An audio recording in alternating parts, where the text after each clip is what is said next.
Go through tutorial 3, which we know is nothing really. This is a walk in the park. So let's quickly just go through the questions. We start with question 1. This is not hard for us, right? We can see that question 1 is just asking those basic limits. So these are those basic algebraic limits that we know already. You can, if you have forgotten this, you can go to chapter 3, which is on solving limits algebraically. You can just go up, you see the video on it. And to answer this, you need to know those 4 methods of solving limits, okay? The 4 methods that we have. You can watch the video on that, which says solving limits algebraically, the 4 methods. You can see those. So this is just what it's asking about. So let's see what we have here. This is not a hard thing. So here we have the limit as x goes to minus 1 of 2x minus 1 o squared minus 9 all over x plus 1. So this is us, because remember that limits are going to just come. Remember that you won't be doing chapter by chapter like we're doing tutorials right now. When you're doing in your test or in your exam or anything, they just come. So you have to be ready to recognize whatever way it comes. You have to, oh, this is that, oh, this, because you look at this limit. This is, you just get a limit. So when you get a limit that is a fraction, what you do is you test the denominator. What we know is limits. If we can substitute, we substitute. We just put the value which we are approaching, we put it wherever there is x. But now, we should always test the denominator to see if it is going to accept that guy. We know that the denominator of a fraction should never be 0. So we test the denominator. If the denominator becomes 0, then we know that it has refused that guy. That can't work. So I'm going to try minus 1 in this denominator. It becomes minus 1 plus 1, which becomes 0. So we can't substitute. So we have to find a way of changing this fraction for us to be able to get this limit. And if we look here, we can see that there is this guy which is all squared outside. What do we do? Because this is in the version of completing the square. If this guy is like this, just expand it and see what happens. So we can say this is going to be the limit as x approaches minus 1 of, now if I expand this, you square the first term, this becomes 4x squared. You multiply these two terms together, you get an answer, then you double that answer.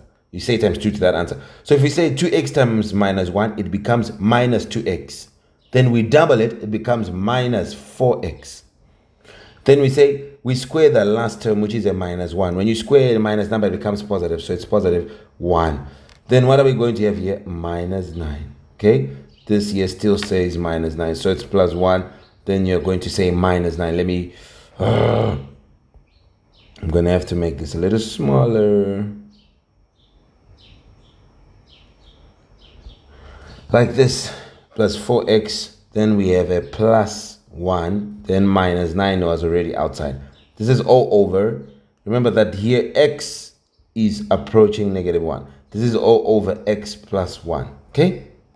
So what are we going to do now? Well, this is going to be equal to the limits as x approaches negative 1 of, now what are we going to have here?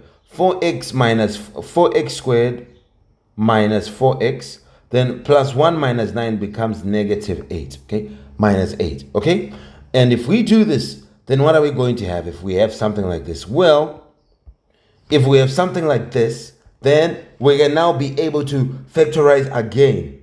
Let's factorize, because this was completing the square. This was not factorizing. In this form, they had completed the square, but we want to factorize now. At the bottom, in the denominator, we still have x plus 1. So there are many ways to do it.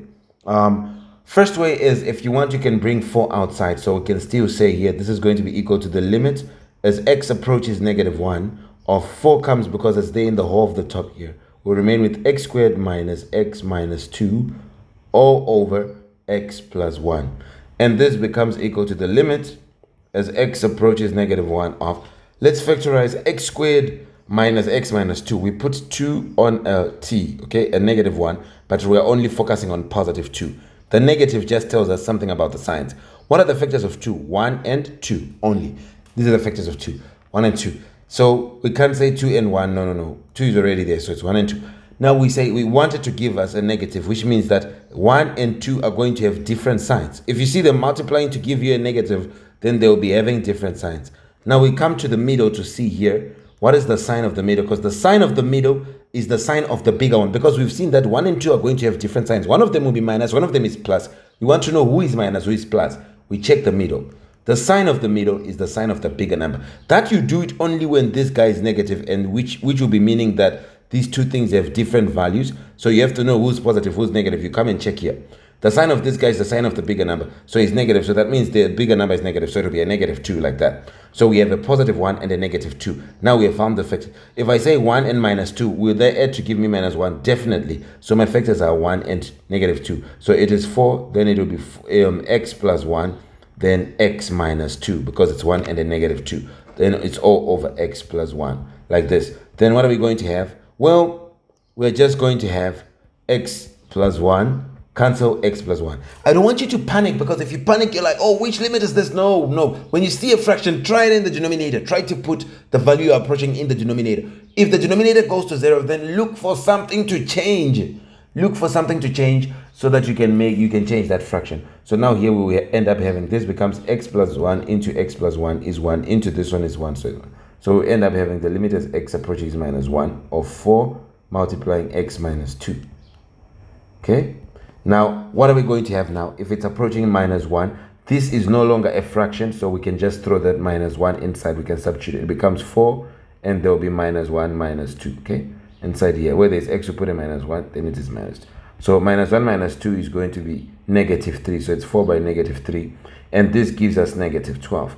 And this is going to be the final solution, and we'll be done. We can go on to part B in the next one. Goodbye for now.